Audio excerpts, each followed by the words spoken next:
Hello, good evening. This is Eden Sherman Training Place, wherein we will be presenting to you some PowerPoint slides regarding the Sermon of Jesus on the Mount, his very first sermon. So here we see the Lord Jesus talking to the disciples on the mountain. And when we say Beatitudes, it means supreme blessedness or exalted happiness. The Beatitudes highlight the amazing promised blessings that come when we develop certain righteous traits. Or, in other words, it means be attitudes. Jesus expects us as kingdom citizens to be exhibiting the attitudes that are very normal in our kingdom, in the kingdom of heaven. So he's teaching it to us since we are all born again. And we have here all the Beatitudes as preached by the Lord Jesus Christ, his very first sermon. First is the blessed are the poor in spirit, for theirs is the kingdom of heaven. Blessed are they that mourn, for they shall be comforted. Blessed are the meek, for they shall inherit the earth. Blessed are they which do hunger and thirst after righteousness, for they shall be filled. Blessed are the merciful, for they shall obtain mercy. Blessed are the pure in heart, for they shall see God. Blessed are the peacemakers, for they shall be called children of God. Blessed are they which are persecuted for righteousness' sake, for theirs is the kingdom of heaven. Blessed are you when man shall revile you and persecute you, shall say all manner of evil against you falsely for my sake. Rejoice and be exceedingly glad, for great is your reward in heaven. For so persecuted they the prophets with which were before you. So the first one is blessed are the poor in spirit. This refers to the state of spiritual humility and dependency on God, recognizing that one is helpless and hopeless without Him. It is a recognition of spiritual bankruptcy and longing for God's provision and strength rather than an assertion of self sufficiency. The significance of this beatitude is it's considered the first step for a blessed life, as it provides the foundation for other commands like mourning, meekness, and hungering for righteousness. The second beatitude is blessed are they that mourn, for they shall be comforted. We will face challenges and problems that will test us. As we mourn our losses or trials, we are promised we will be blessed as we endure God. As we endure, God will send His Holy Spirit to confirm us in times of need. The third beatitude, blessed are the meek, for they shall inherit the earth. To be meek is to be gentle, kind, patient, and tolerant, not proud, mighty, or conceited. The Savior showed his meekness by being willing to submit to the will of God. Even in a moment of extreme agony, he said to God, nevertheless, not my will, but thine be done, in Luke chapter 22, verse 42. The fourth beatitude is blessed are they which do hunger and thirst after righteousness, for they shall be filled. You can come closer to God as you try to follow his um, teachings and learn more about him. The more knowledge we seek, the more he'll bless us.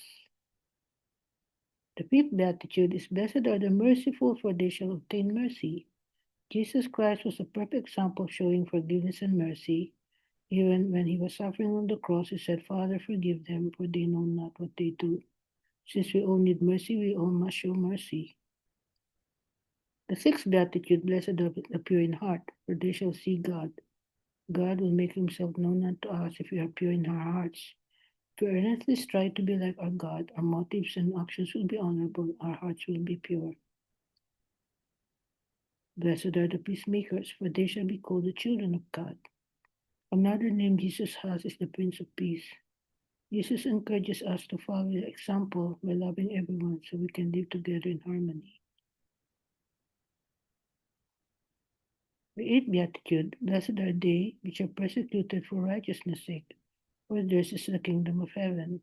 When we face criticism from society or other groups for the way we live, the things we believe in, and things we do, ready stand up for the principles of God and His church. God will bless you for it in both this life and the next.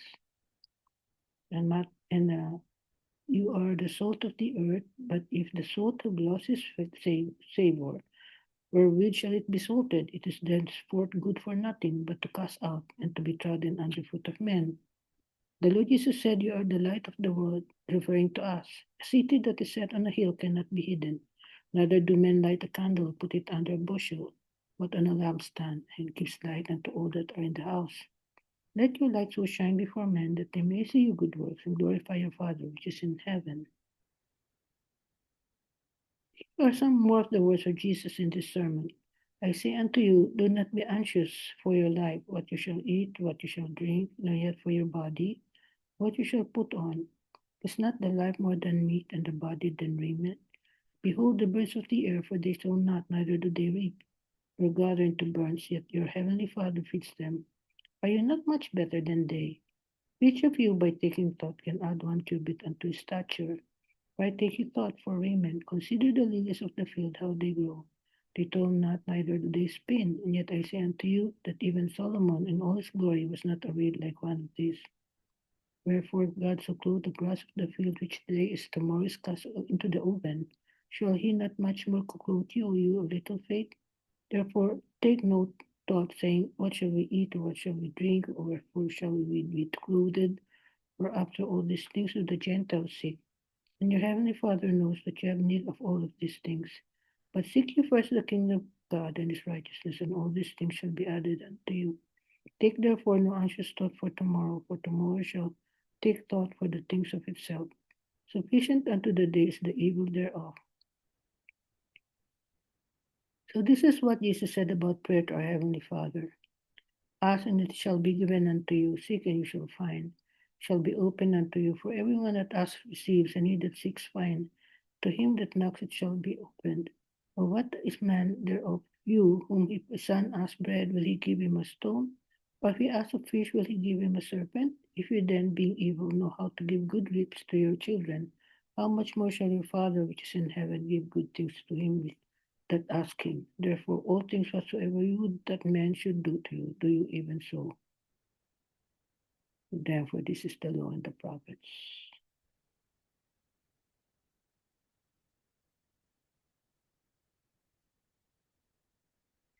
And Jesus is the rock of our foundation for our salvation.